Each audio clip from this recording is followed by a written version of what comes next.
So it is pretty ironic for me to ask the question, can a rapper play an antagonist character? Well, my most popular video is about a rapper playing an antagonist character and me talking about how successful he was. But that's just one example from one rapper, and I don't think that's sufficient enough to justify that. I more so want to tackle if we can allow rappers to display their entire persona or character as someone who we would obviously disagree with in a moral basis, and we can still enjoy their music and appreciate their greatness even if what they're trying to show is obviously flawed. The same way we can appreciate flawed characters in film and literature. Can we do that when it comes to the entire persona that someone's portraying through music? Can we appreciate what they're trying to portray through their flawed character? Usually these characters throughout literature or film are used to expose their flaws, and not necessarily because they represent the ideas of their creator, but it's more sort of the creator trying to show off how much they disagree with this character. Obviously trying to show the flaws so people don't replicate the actions of said individual. And I would love for this to become more acceptable throughout music. And here is where I bring in your old Droog. And if you don't know, your old Droog is a New York rapper who bursted into the scene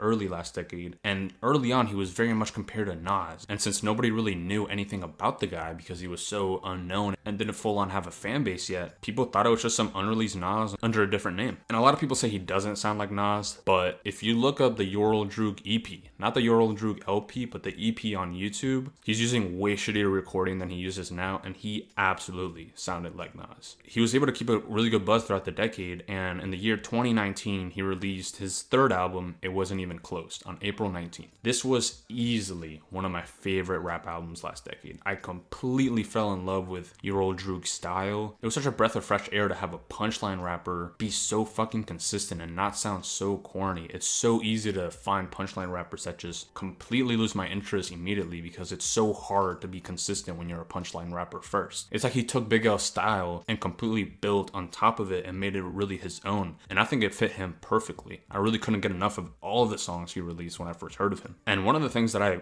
love so much about Droog was his entire character portrayal. This dude who was making rap that in a lot of today's standards and a lot of today's trends sounds very outdated, making very old references to, these references are even older than his generation. It's not even shit that people that he grew up with might even understand. And of course, the very asshole persona that fits his rhyming so perfectly. I think it all came together very fucking well for him. And all of this amounted to a very strong style that Droog emphasized heavily throughout his music. But this asshole persona, despite giving us great music, does often have his downsides. And we can see that in the fifth track here, World's About to End. This track seems like it's gonna end up like a regular Your Old Droog track. It's just a bar fest of punchlines until Droog uses what is very clearly a transphobic slur. Now me listening to the track, I take it as Droog showing off the flaws that his character has. A dude who's making old ass music with old ass references that probably has old ass fucking views. And at this point, if you don't really understand the marginalization that these people go through, I think it's very easy to point to that person and figure that they're stuck in their old ways, because to not understand the troubles and the problems that transgender people go through every day of their life, it's almost like you're out of the loop, like you're completely outdated, you're completely misunderstanding issues that are very important in 2020. Like he says in the very first verse of his next album, am I out the loop? Definitely. And I think this is just one of those problems. If you're still using these type of transphobic slurs, it's like you're completely out of the loop of what's going on and what we're fighting for every day here. But again, I took this as him showing off the flaws of his character, and it shouldn't be something that we should automatically attribute to the beliefs of the composer and the person behind the character of Your Old Droog. Kind of how we can adore a great character like Tony Soprano, despite the fact that the man is obviously pretty fucking racist and obviously pretty fucking sexist. But that shouldn't automatically be attributed to the creator of the show. If we really knew what the creator of all this was going for, we wouldn't replicate it in real life. And I wouldn't be able to do that with music. But despite all this, when Anthony Fantano reviewed this album and gave it the absolutely dreadful score of a 7, Droog lost his shit. But based on what Droog said, it didn't really seem like he was too mad at the score. He was just kind of mad at the few criticisms that he made, because Droog is pretty fucking shit at taking criticisms. And this led to an endless Twitter rant from Droog, and he called out the self-proclaimed busiest music nerd for weak criticisms on what he stated about his beat selection and how he created the production. But he also mentioned his politics, stating that Droog isn't the most PC person in the world, and he kind of warned the viewer before coming into this album that you're going to be exposed to this kind of language that we obviously shouldn't replicate. And out of all the things that I disagree with Droog in his Twitter rant, because it was pretty fucking brain dead with how poor he handled the situation, one of the very few things, maybe the only thing that I agree with him on, was the fact that he said, "You don't know my politics." Just because you hear one line from one song, from one character that he's portraying, it doesn't necessarily mean that you know his politics. And I don't know if Anthony was trying to say that he understood his politics, but I think if you're trying to put it into a review for the world to see and you're kind of giving them a warning, I think I kind of understood this reaction. If this was used in real life and wasn't part of the art, I think we would have a better stand of going against him. But